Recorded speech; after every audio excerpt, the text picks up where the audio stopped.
Hey gang, what's up? Welcome back to today's edition of Intuitive Angling, and really appreciate you guys making some time out of your schedule to check the video out. Really appreciate that. I know that everybody's super busy and there's tons of YouTube channels out there, so I just really appreciate you guys making some time for Intuitive Angling here. Guys, today we're going to follow up on the video I did yesterday. If you guys saw the video I put out yesterday, I talked about the 3 different ways to set the hook on a bait cast outfit. Guys, today I'm going to talk about the 2 different ways to set the hook on a spinning outfit, because the spinning outfit's a little bit different presentation, lighter line, sort of requires a different type of a hook set depending upon the type of lure category that you're fishing. And if you hear that noise out there, it's raining like cats and dogs outside the garage here. So we're going to get into that in today's video. Also guys, just a big thank you. I wanted to extend a thank you to everybody out there that's really been part of the channel here and taking time to subscribe to the channel and use all the links I put in the description every day. Just a simple act of using, those links like my Tackle Warehouse link and subscribing to the channel. You guys are really supporting the channel, and a big thank you from me and all my family for everybody that's partaking in that. Really appreciate it. Okay guys, a little bit different here. Spinning outfit requires a different approach than bait caster, simply because it's lighter equipment. I mean, the action of the rod's usually lighter. Most of the time you're using anywhere between 6 to 12 pound test line on a spinning outfit. And your lure categories are different. Spinning rods, you're basically fishing smaller, lighter lures, normally with a little bit smaller diameter hook, so the hook set is a little bit different. So what I want to do here is I want to talk about a couple different lure categories, and then I'm going to really explain to you how I like to set the hook on them. So first of all, let's talk about the single hook lures, like this Megabass Dark Sleeper here. It's got a single hook in it. A shaky head if you're using that, a drop shot, wacky rig, something along those lines, maybe even a finesse jig. Some of you guys fish a finesse jig on it. Floating worm, I fish that with it. Any type of lure that has just a single hook that requires a little bit more aggressive penetration, because a lot of times on these single hook lures, like your shaky heads and all that type of stuff, you can have up to like a 3/0 hook on it, which is a little larger diameter. So the amount of pressure that you put on the fish you got to have a little bit more pressure. So here's the 2 that we're going to talk about. We're going to talk about the single hook lures, and then we're going to talk about the treble hook lures. Now, when I'm fishing a single hook lure, let's just say a shaky head, for example.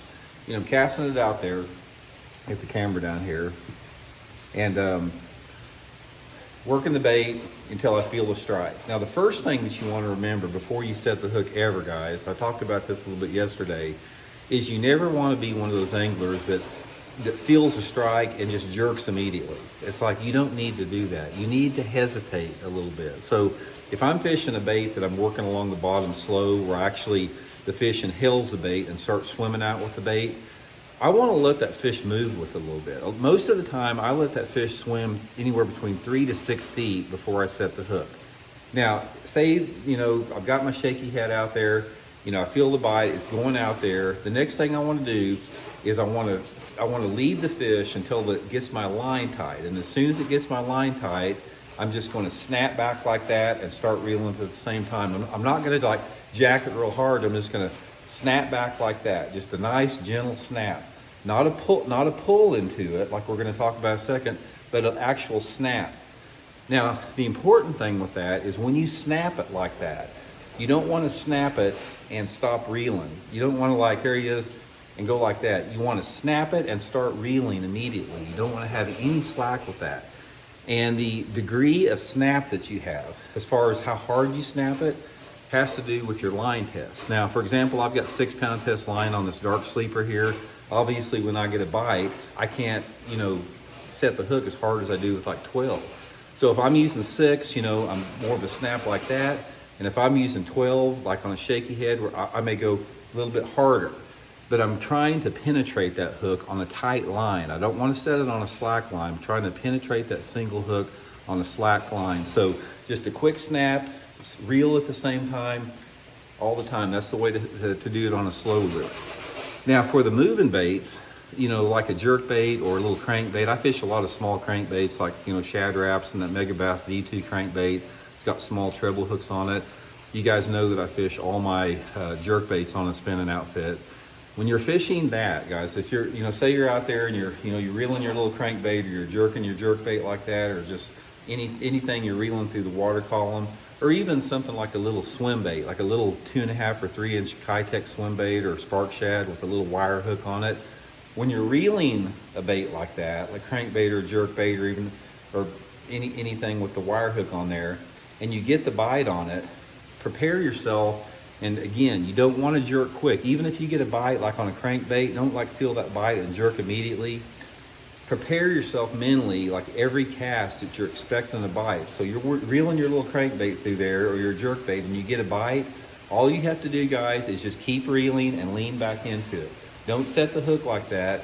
Just reel a little bit faster and just lean back. A lot of times I'll take a couple steps back like that, but what I don't want to do is I don't want to snap that rod like that. I just want to reel and pull into it. So my wrist is pretty much stationary. It's like on the slow bait, I may be snapping it, but on the moving bait, I'm keeping that wrist stationary and just pulling back into it and reeling on it. Because what that does on those smaller diameter hooks, when you reel fast and you're pulling into it, you're constantly pulling that hook into that fish's mouth as that fish is fighting or turning away from you.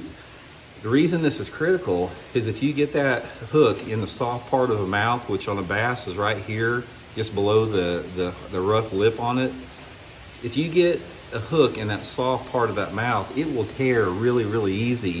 So I want to anticipate that fish being hooked sort of right here or on the side there where it's softer, and I just want to get that barb in it. And by just reeling fast like there, I'm penetrating that barb and I'm not tearing that soft part of the mouth. So that is super critical on the smaller hooks like that. But anyway, guys, that's the 2 ways that I set the hook on there. One of the things I'll reiterate as far as setting the hook with both a bait caster and a spinning rod is resist the urge to really just set the hook hard. The way that you can penetrate and still not tear a fish's mouth and have that fish jump off is put pressure on the fish and reel fast.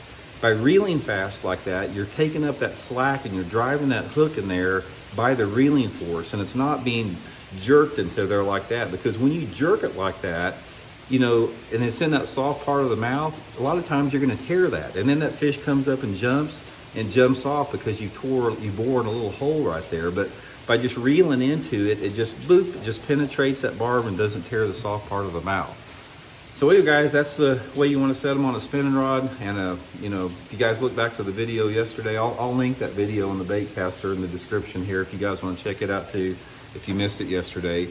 But anyway, I've learned the hard way with this, guys. This is the way that I described it today and yesterday was learned from many tournaments of heartache as far as losing fish, going back to the drawing board and figuring out what I did wrong, making adjustments. And the way that I just described how to set the hook on the spinning and a bait caster I've had a lot more success doing it like that. So hope it helps out. We'll talk to y'all later.